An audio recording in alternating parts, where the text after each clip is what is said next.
Welcome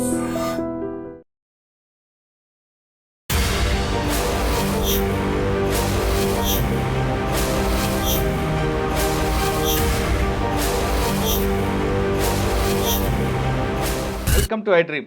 మంత్రి సురేఖ గారు చేసిన కామెంట్స్ తెలుగు సినీ పరిశ్రమ అక్కినేని కుటుంబానికి అండగా నిలిచాయి.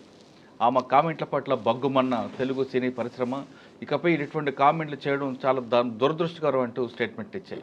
మరోవైపు సినీ పరిశ్రమలో చాలామంది అక్కినేని కుటుంబంగా అండగా నిలుస్తూ ట్విట్టర్ వేదికగా పలు కామెంట్లు చేస్తున్నారు. అసలు కామెంట్ చేసిన తర్వాత మంత్రి సురేఖ గారు చాలా స్పష్టంగా చెప్తున్నారు, కేటీఆర్ మీద చేసిన కామెంట్ల వల్ల నేను ఒకేసారి కొంచెం ఎమోషనల్ అయ్యి ఆ విధంగా తీసుకొచ్చాను, తప్పు అయిందంటూ ఆమె తిరిగి కామెంట్లు వెనక్కి తీసుకున్నట్లుగా మరొక స్టేట్మెంట్ ఇచ్చారు.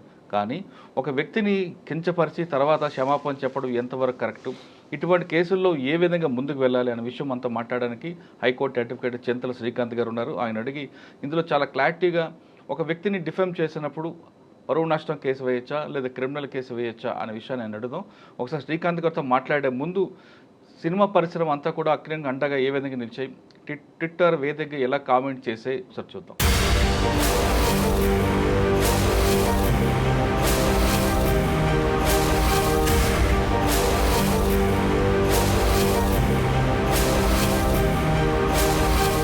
కొండా సురేఖ గారు సమంతకి అపాలజీ చెప్పడం అనేది అంతకన్నా స్టూపిడిటీ అయితే నేను చూడలేదు.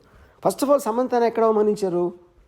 కొండా సురేఖ అవమానించలా, పొగిడారు. యాక్చువల్గా ఎందుకు పొగిడారు అంటే అక్కడ ఏమంటున్నారు ఆవిడ, నాగార్జున నాగ చైతన్య ఇద్దరు కలిసి ఒక మామగా ఒక భర్తగా ఒక కోడలిని ఒక భార్యని తనకున్న ఒక ఆస్తి కాపాడుకోవడానికి వెళ్ళమని ఫోర్స్ చేస్తే తను కాదని చెప్పి విడాకులు ఇచ్చి వెళ్ళిపోయింది అన్న. అక్కడ సమంతకు అవమానం ఏంటి? సమంతని పొగిడినది. యాక్చువల్గా అవమానించింది ఎవరిని?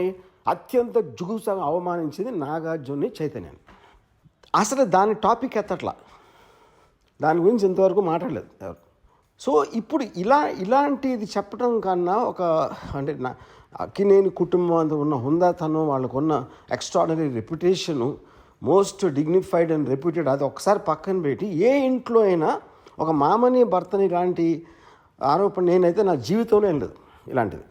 ఇది చాలా సీరియస్గా తీసుకుని నా రిక్వెస్ట్ నాగార్జునకి చైతన్యకి ఇలా వదిలేయకుండా మళ్ళీ ఇలాంటివి జరగకుండా ఇండస్ట్రీ అందరి కోసం, ప్రజలందరి కోసం కూడా సీరియస్గా తీసుకుని మర్చిపోలేని గుణపాఠం నేర్పించాలి. దీనికి తప్పిస్తే మన దగ్గర వేరే మార్గం లేదు. ఇలాంటిది మళ్ళీ జరగకుండా చూడాలి. శ్రీకాంత్ గారు అడిగి ఇటువంటి కామెంట్స్ ఇకపై చేస్తే ఏ విధంగా రియాక్షన్ ఉంటుంది విషయాన్ని శ్రీకాంత్ గారు అడుగుదాం. శ్రీకాంత్ గారు నమస్తే అండి. నమస్తే సార్. మరి చూస్తుంటాం గత రెండు రోజుల నుంచి సురేఖ గారు ఆవేశంగా మాట్లాడడం, అవును, తర్వాత దాన్ని కౌంటర్గా సినీ పరిశ్రమ అంతా కూడా అక్కినేని కుటుంబంగా అండగా నిలడం, టీఆర్ఎస్ పార్టీ వాళ్ళు కూడా టీఆర్ఎస్ పార్టీ కానీ అన్ని పొలిటికల్ పార్టీ అవ్వడం వేరు, సినీ పరిశ్రమ అంతా కూడా ఒక్కటిగా అయ్యి వాళ్ళకి అండగా నిలడం, ఎప్పుడో జరిగిన సంఘటన వాళ్ళు తీసుకోవడం కొంచెం అది చాలా బాధాకర విషయం. అవును, అది కూడా మంత్రి అయ్యి, మహిళా మంత్రి అయ్యి కూడా ఆడవాళ్ళ పట్ల ఆ విధంగా మాట్లాడడం అనేది చాలా దురదృష్టం విషయం చెప్పవచ్చు. మనం ఇటువంటి కేసులు చూస్తుంటే మంత్రి సురేఖ గారు కాదు, ఇకపై ఎవరైనా మేము ఆవేశంలో మాట్లాడడం, ఆవేదనలో మాట్లాడడం అని తర్వాత క్షమాపణ చెప్పి ఆ వ్యాఖ్యలు వెనక్కి తీసుకోవడం వెనక అక్కడితో ఆగిపోవచ్చా, లేదు ఇకపై ఎవరు జరగకుండా ఉండాలంటే ఇది పరువు నష్టం కేసు కన్నా వేయచ్చా, లేదా ఇంక వేరే విధంగా వెళ్ళచ్చా? ముందుగా ఇది కొండా సురేఖ గారు తను మంత్రిగా చేసిన ప్రమాణాన్ని మర్చిపోయారు అని చెప్పి నేను అనుకుంటున్నాను. ఎందుకంటే మంత్రిగా కానీ ముఖ్యమంత్రిగా కానీ ఒక పబ్లిక్ రిప్రజెంటేటివ్గా ప్రమాణం చేసేటప్పుడు రాజ్యాంగం మీద ప్రమాణం చేస్తాం. రాజ్యాంగం మీద ప్రమాణం చేసేటప్పుడు ప్రైవసీ, రైట్ టు ప్రైవసీ అనేది ఒక ఫండమెంటల్ రైట్, ప్రాథమిక హక్కు, అంటే రైట్ టు లైఫ్ కింద ఆర్టికల్ 21 కింద వస్తుంది. ఆ ప్రైవసీని ఉల్లంఘిస్తూ ఒక వ్యక్తి యొక్క వ్యక్తిగత జీవితంలోకి వెళ్ళి నేను ఆ వ్యక్తిగత జీవితాన్ని నేను పబ్లిక్ డొమైన్లోకి తీసుకొని వచ్చి నిరాధారమైన ఆరోపణలు చేస్తాను అని అంటే మీరు ఆ వ్యక్తిని తర్వాత మీరు ఇన్సల్ట్ చేస్తున్నారు, ముందు రాజ్యాంగాన్ని ఇన్సల్ట్ చేస్తున్నారు. ఎస్. సో మీ చేసిన ప్రామిస్ని ఏదో పేపర్ పట్టుకొని గవర్నర్ గారు చెప్పగానే మీరు మమ అనడం కాదు. దానికి ఏంది ప్రామిస్లో ఉండే అర్థం ఏంది తెలుసుకోవాలి. మహిళా మంత్రియా లేదంటే పురుషుడు అనేది ఇక్కడ అప్రస్తుతం. ఎవరైనా కానీ మనిషికి మనిషి అనేది నేనేం నమ్ముతానంటే మురళి గారు, మనిషి ఆడమగ కాదు, ప్రతి మనిషికి మేధస్సు అనేది ఉంటుంది. Mind, man is a mind. So మీకు ఈ మైండ్లెస్ కామెంట్స్ చేయడము, అదేదో ఒక సెన్సేషనలిజం కోసం చేయడము, లేకుంటే మిమ్మల్ని మీరు డిఫెండ్ చేసుకోవడానికి చేయడము, జస్టిఫై చేసుకోవడం అనేది కరెక్ట్ కాదు. ఫండమెంటల్గా కొండా సురేఖ గారు లేదా ఇలాంటి వ్యాఖ్యలు ఎవరు చేసినా కానీ, వ్యక్తిగత జీవితాల్లోకి వెళ్ళి ఎవరు చేసినా కానీ వారు చేసిన ప్రమాణానికి, రాజ్యాంగం మీద చేసిన ప్రమాణాన్ని వాళ్ళు ఉల్లంఘిస్తున్నారు, రాజ్యాంగాన్ని వాళ్ళు ఉల్లంఘిస్తున్నారు, రాజ్యాంగాన్ని కించపరుస్తున్నారు అని నేను అనుకుంటాను. అంటే ఇది ఫండమెంటల్ రైట్. మహిళ పక్కన పెట్టేసేయండి, ఇది ఫండమెంటల్ రైట్. ఇది ఫండమెంటల్ రైట్ని వైలేట్ చేసే హక్కు మీకు నాకు లేదు. మంత్రి, మనకు పబ్లిక్ రిప్రజెంటేటివ్ ఇంతమంది ఓట్లేసి గెలిపించినందుకు ఎందుకు? ఇది అని చాలా క్లియర్గా ఉంటుంది కదండి. అందులో రాగ దేశాలకు అతీతంగా మేము పనిచేస్తాం, అది అర్థం తెలిస్తే కదా, ఏదో చదివారని ఇప్పుడు చదివి ఉంటారు అంతే. అట్లాగే ఉన్నది. నేను అదే చెప్పాలి, అదే ఆరోపణ చేయాలి నేను. సో ఇది చాలా చాలా అన్ఫార్చునేట్ సిచ్యువేషన్లో మనం చూసాం. ఒక పబ్లిక్ డొమైన్లో చేసుకోవడం అనేది అంత వేక్గా, లాంగ్వేజ్ కూడా చాలా జుగుప్సాకరంగా నాకు అనిపించింది. నల్ల కొలాయిల దగ్గర మాట్లాడుకున్న ఆడవాళ్ళ కన్నా, ఏ ఆడవాళ్ళకైనా కానీ అక్కడంటే ఏదో తిట్టుకుంటారండి, కానీ కోపంలో కులాయిల దగ్గర మాట్లాడుకునే వాళ్ళు అట్లీస్ట్ అవతల మనిషి తిట్టగానే వెంటనే అవుట్రేజ్లో తిట్టేస్తారు. ఇప్పుడు కులాల దగ్గర అక్కడ ఏదో ఫైట్ చేసి ఇంటికి వెళ్ళి పడుకొని నిద్ర లేచి బ్రేక్ఫాస్ట్ చేసి పళ్ళు దొంకొని వచ్చి అప్పుడు మళ్ళీ నువ్వు పొద్దున్న నన్ను తిట్టావు కదా అని చెప్పి తిట్టరు. ఇది అట్లాగే ఉంది. కేటీఆర్ గారు ఎప్పుడు అన్నారంట, ఆన్లైన్ ట్రోలింగ్ జరిగిందంట, ఏది జస్టిఫికేషన్ లేదు. ఆన్లైన్ ట్రోలింగ్, కొండా సురేఖ గారి మీద జరిగిన ట్రోలింగ్ నేను చూశాను. దాన్ని ప్రతి ఒక్కరు ఖండించి తీరాలి. ఎందుకంటే కొండా సురేఖ గారికి కూడా ఆవిడ మంత్రి తర్వాత, ముందు ఈ దేశంలో ఆవిడ ఒక సిటిజన్, ఆవిడ ఒక పౌరురాలుగా తనకి హక్కు ఉంది. తను దాని మీద లీగల్ యాక్షన్ తీసుకోవాలి. అలాగే టీఆర్ఎస్ పార్టీ దాన్ని ఖండించాలి.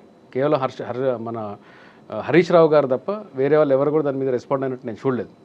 సో అన్యాయము, తప్పు ఎవరికి జరిగినా కానీ తప్పే. కొండా సురేఖ గారికి జరిగింది అన్యాయము. కొండా సురేఖ గారి విషయంలో వేరే వాళ్ళు మాట్లాడింది తప్పు. దాన్ని లీగల్గా యాక్షన్ తీసుకోవాలి, కొండా సురేఖ గారు యాక్షన్ తీసుకోవాలి. అట్లాగే ఎవరైతే ఈ TRS fans, TRS fan base అని చెప్పేసి ఎవరైతే మాట్లాడుకుని చేస్తున్నారో దాన్ని కూడా పార్టీ డిజోన్ చేసుకోవాలి. వీళ్ళు మా వాళ్ళు కాదు, ఇలాంటి వెకిలి మాటలు మాట్లాడే వాళ్ళు మా వాళ్ళు కాదు అంటేనే మీకు కొండా సురేఖ గారి మాటల్ని ఖండించే నైతిక అర్హత మీకు వస్తుంది అని నేను అనుకుంటాను. ఓకే, ఇది ఒకటి ఆస్పెక్ట్. ఇక్కడ కొండా సురేఖ గారు సమంత గారిని కాదండి ఇన్సల్ట్ చేసింది, సమంత గారిని, నాగార్జున గారిని, నాగ చైతన్య గారిని ఇన్సల్ట్ చేసింది, కేటీఆర్ గారిని ఇన్సల్ట్ చేసింది. ఎందుకు అంటే సబ్జెక్ట్ సమంత గారు అయి ఉండొచ్చు, ఆవిడని అంటే నేను మళ్ళీ రిపీట్ చేయడానికి కూడా నాకు చాలా అసహ్యంగా అనిపిస్తుంది. ఆవిడ సబ్జెక్ట్ అయినా కానీ అది టార్గెటెడ్ వర్డ్స్ ఎవరి మీద ఉన్నాయంటే నాగార్జున గారు, నాగ చైతన్య గారి మీద ఉన్నాయి, అలాగే కేటీఆర్ గారి మీద ఉన్నాయి. నేను కేటీఆర్ గారికో నాగార్జున గారికో వకాలతో పుచ్చుకోవట్లేదు, కానీ ఆవిడ చేసిన వ్యాఖ్యలు ఈరోజు నేను ఇంతకుముందు చూశాను. నేను ఉపసంహరించుకుంటున్నాను, నేను విత్డ్రా చేసుకుంటున్నాను ఆ స్టేట్మెంట్ అని.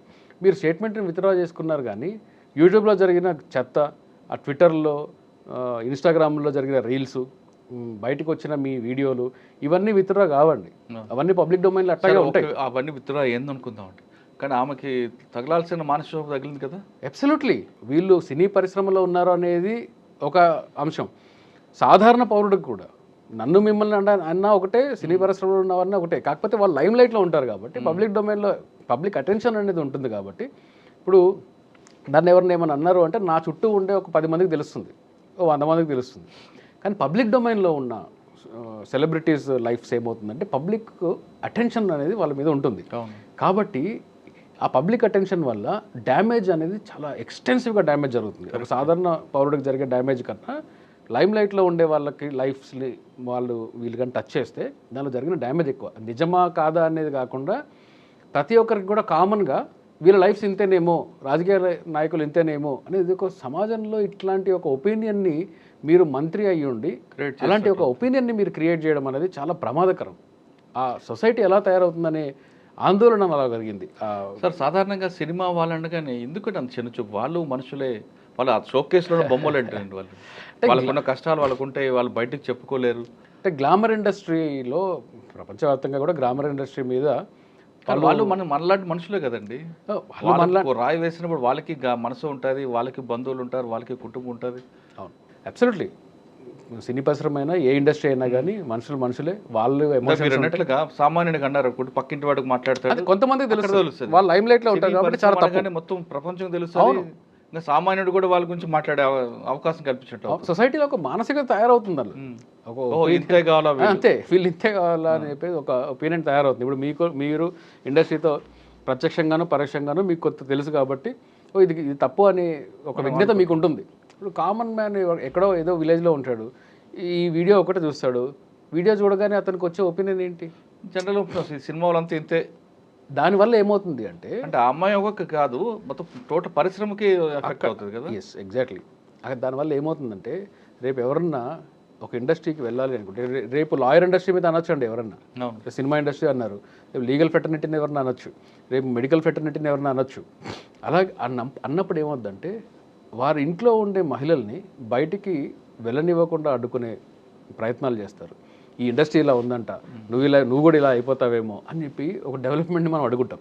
ఒక ఇండస్ట్రీని కొలాప్స్ చేయడానికి కూడా ఇది పరోక్షంగా టాలెంట్ని రానివ్వకుండా చేయడానికి చాలా విధాల దీని ఎఫెక్ట్స్ ఉంటాయి, దీని ఈవిల్ ఎఫెక్ట్స్ చాలా ఉంటాయి. అంటే ఇప్పుడు విత్డ్రా చేసుకున్న డ్యామేజ్ జరిగిపోయింది కాబట్టి నేను అడ్వైజ్ ఇవ్వను, కానీ ఏం చేయాలి అనే అడ్వైజ్ నేను ఇవ్వను, అది నా పని కాదు.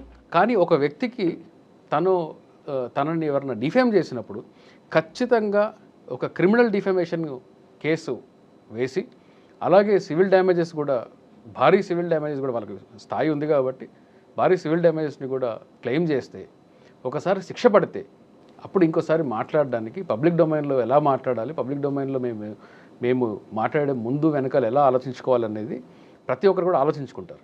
అలా కాకుండా ఏదో వాడి పాపని వాడు పోతాడులే అనుకుంటే ఇట్లాంటి పిచ్చి పిచ్చి కామెంట్స్ చేయడం అనేది చాలా నార్మలైజ్ అయిపోతుంది. ఇది నార్మలైజ్ అవ్వకూడదండి. కానీ కొండా సురేఖ గారికి ఒక కామెంట్ చేసినందుకే ఆవిడ బాధపడ్డారు. ఆవిడ కూడా ఇంకొక మహిళ మీద కామెంట్స్ ఎందుకు ఆలోచించలేకపోయారండి? ఆ విచక్షణ ఎందుకు కోల్పోయింది ఆవిడ? పొద్దున మహిళ మీద అబాండ వేస్తున్నానే పొద్దున చూశాను నేను భావోద్వేగానికి గురయ్యాను. ఆ భావోద్వేగానికి గురై నేను అలాంటి మాటలు అన్నాను. నేను చూసుకున్నప్పుడు నాకే బాధ అనిపించింది. అంటే మీ బాధ అనిపించింది, కానీ విక్టిమ్ అక్కడ వేరే వాళ్ళని చేశారు. మీరు ప్రస్తుత మంత్రి, మాజీ మంత్రి గారితో మీకు గొడవ ఉంది, పొలిటికల్ రైవల్స్ ఉంది, మీరు చూసుకోండి. మీరు మనకు ఇప్పుడు మామూలుగా ఇంగ్లీష్లో పార్లమెంటరీ బిహేవియర్ అంటే హుందాగా నడుచుకోవడం అని అర్థం. ఇప్పుడు ప్రజెంట్ ఏంటంటే పార్లమెంటరీ బిహేవియర్ అంటే ఒకరినొకరు తన్నుకోవడం, తిట్టుకోవడము, కుర్చీలు వేసుకోవడం అని అర్థం.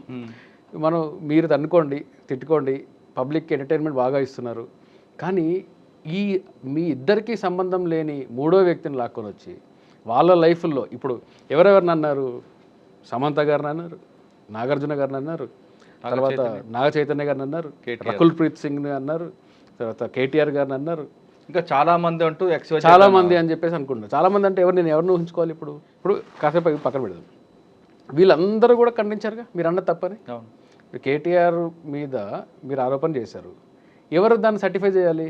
నాగార్జున గారు సర్టిఫై చేయాలి, చైతన్య గారు సర్టిఫై చేయాలి, లేదా సమంత గారు చెప్పాలి. పోనీ అవునవును నేను దీని మీద కామెంట్ చేయదలుచుకోలేదు అనేసి ఆవిడ డౌట్ని రేజ్ చేసి ఉంటే కొండా సురేఖ గారు బహుశా నిజమయ్యేవాళ్ళు. చాలా క్లియర్గా అన్అంబిగ్యుయస్గా వాళ్ళని ఖండించి ఇది తప్పు అని చెప్పారు. సమంత గారు ఖండించారు, అమలా ఖండించారు, నాగార్జున అందరూ. అంటే వాళ్ళ అక్కినేని కుటుంబానికి చాలా మంది సపోర్ట్ చేశారు. అవును, సినీ పరిశ్రమ సంబంధించి ప్రతి ఒక్కరు కూడా తప్పు. ఆఖరికి కొండా సురేఖ గారితో వాళ్ళ ఫ్యామిలీతో సినిమా తీసిన రామ్ గోపాల్ వరం గారు కూడా ఖండించారు. ఓకే, ఆయన కొండా మురళి ప్రొడ్యూసర్గా ఒక సినిమా తీశారు. ఓకే, తెలియదు ఆర్జీవితో. ఓకే, ఆయన ఆర్జీవి కూడా ఒక ప్రొడ్యూసర్ అనే విషయం తప్పు ఎవరు చేసినా తప్పేనండి. నా ప్రొడ్యూసర్ అనే విషయం పక్కన పెట్టి ఈ విషయం తప్పు కాబట్టి ఆయన కూడా ఖండించారు. అందరూ తప్పు ఎవరు చేసినా తప్పే. హుందాతనం అనేది మనకు పబ్లిక్ డొమైన్లో ఉన్న వాళ్ళు కొంచెం ఆచితూచి మాట్లాడడానికి ఇది ఒక రైట్ ఎగ్జాంపుల్ ఇది. ఓకే సార్, ఇటువంటి కేసుల్లో ఇప్పుడు ఆవిడ విత్డ్రా చేసుకున్నా సరే జరగాల్సిన నష్టం జరిగింది, వాళ్ళ కుటుంబానికి జరిగింది. XYZ అని పేరు పెట్టారు కాబట్టి మీరు అన్నట్లుగా సామాన్యుడు ప్రతి ఒక్కరు కూడా వాడి బుర్రలో ఆలోచన అంతే క్రియేట్ తీసుకొచ్చారు. ఈ కేసుల్లో క్షమాపణ చెప్పారు కాబట్టి ఆగిపోవచ్చా? లేదు ఇకపై ఇటువంటి సంఘటనలు జరగకుండా ఎవరికైనా కరెక్ట్గా పుల్ స్టాప్ పడాలి అంటే ఏం చేయాలి? ప్రాపర్గా క్రిమినల్ ఇంటిమిడేషన్, క్రిమినల్ డిఫమేషన్ ఇంతకుముందు 499, 500 ఉండేది, ఇప్పుడు 356 ఎక్కడ ఉంటుంది. అవును, 356 ఐ థింక్ సో. కొత్త BNSలో 356 అనుకుంటా, 356 సబ్ క్లాస్ 1 ఇది ఉండాలి.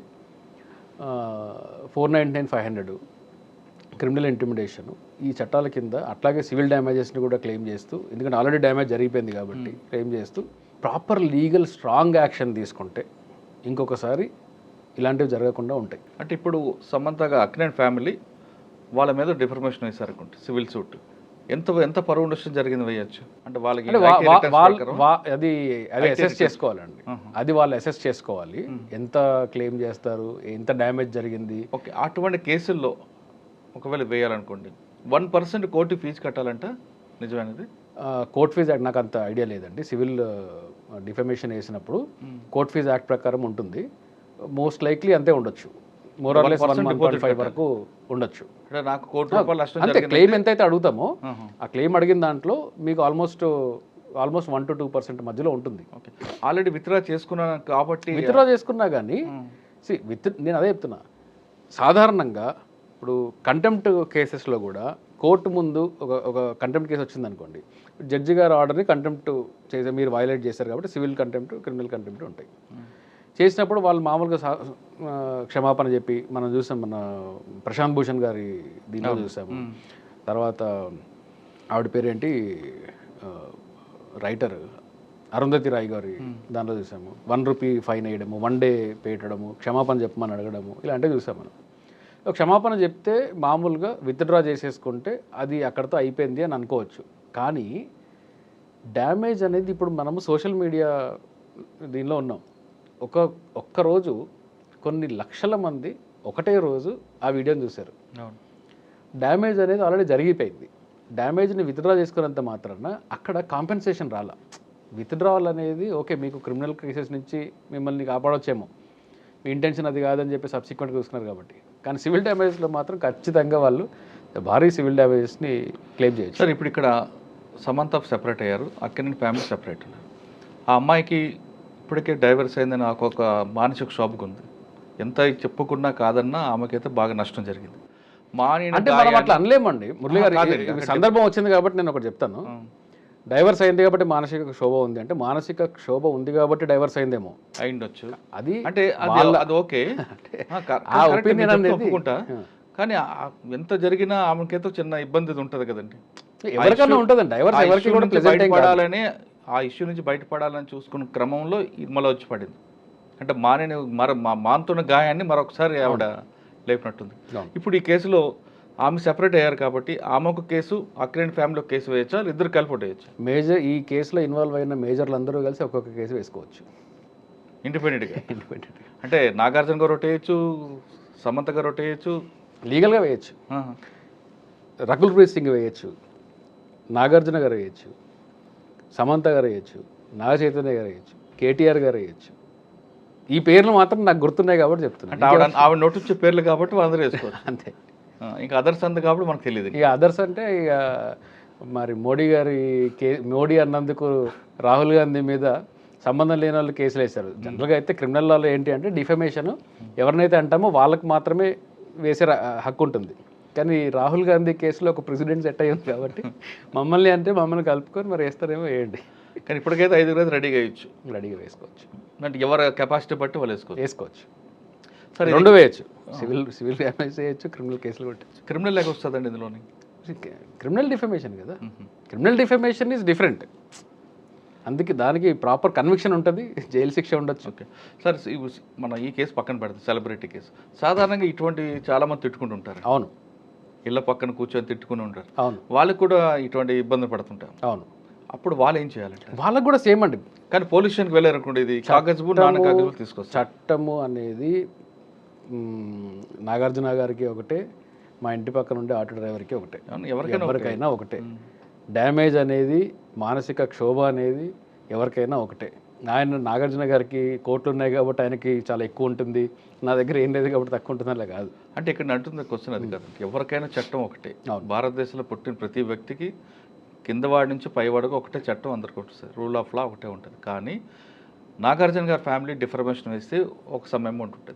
అవును, నాకు ఇంత పరువు నష్టం జరిగింది అంతే. కానీ ఇక్కడ ఆటో డ్రైవర్కి జరిగింది అనుకోండి, లేదంటే రిక్షా పుల్లర్కి జరిగింది అనుకోండి, ఆయన తన పరువు ఎలాగ ఇంత నష్టం జరిగింది ఎలా ప్రూవ్ చేసుకుని అడుగుతుంది. వాళ్ళు సివిల్ కోర్టుకి వెళ్ళి కోర్టు ఫీజులు కట్టి లాయర్ గారిని ప్రైవేట్గా పెట్టుకొని అవన్నీ చేయాల్సిన అవసరం లేదు.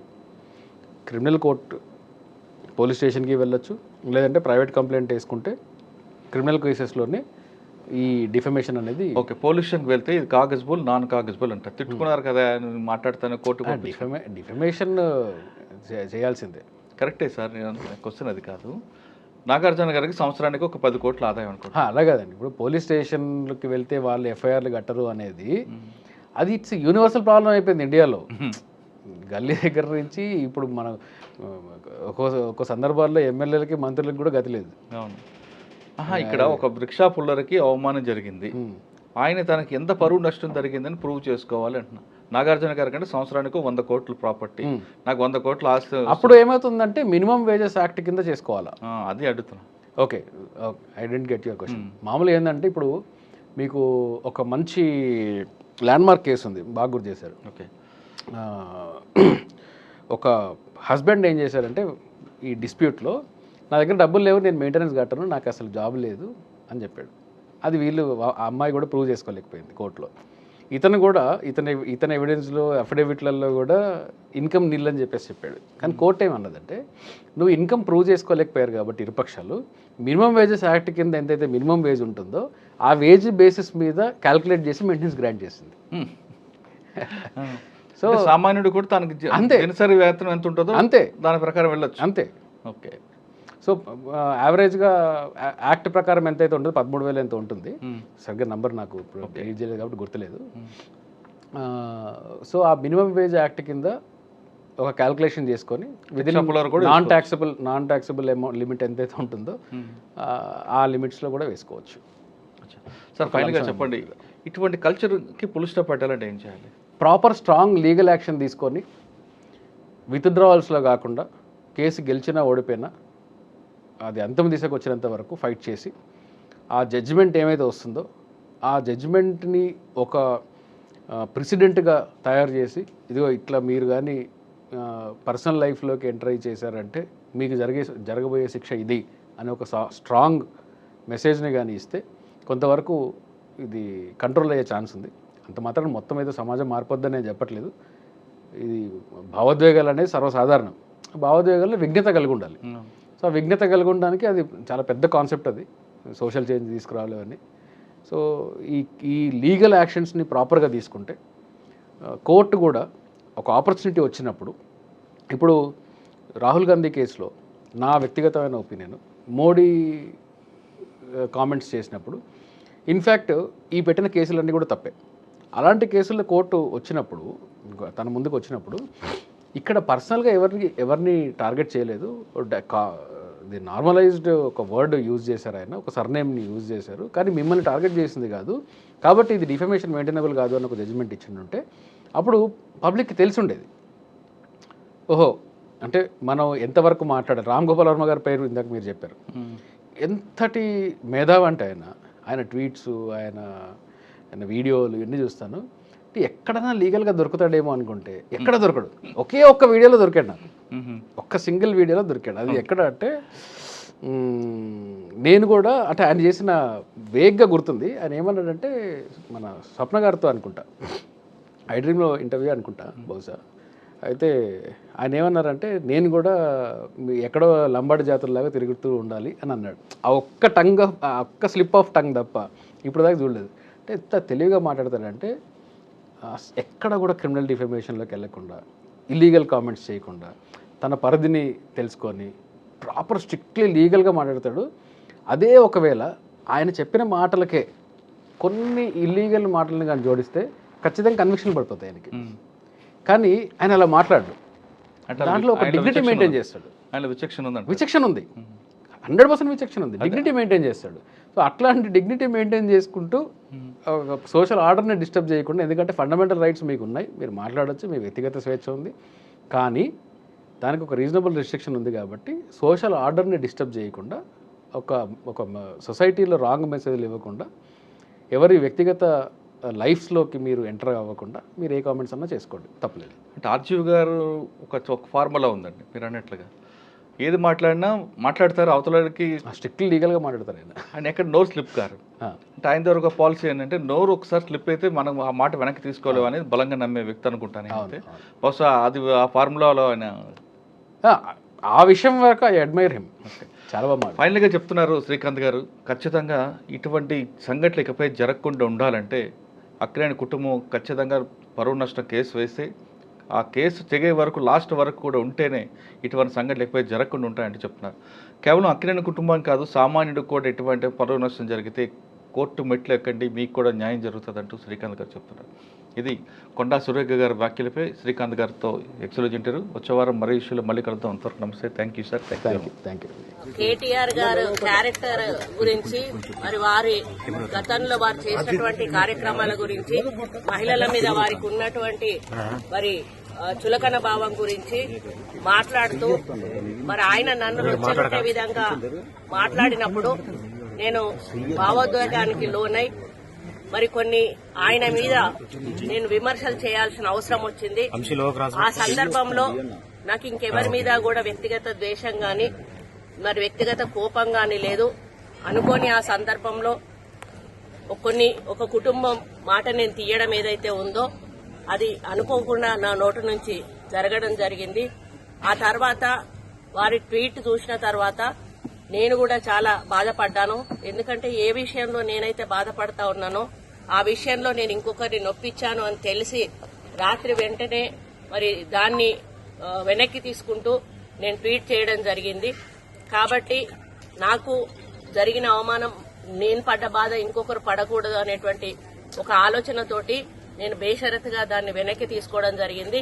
కానీ కేటీఆర్ విషయంలో మాత్రం తగ్గేది లేదు. ఆయన తప్పనిసరిగా క్షమాపణ చెప్పాల్సిన అవసరం ఉంది.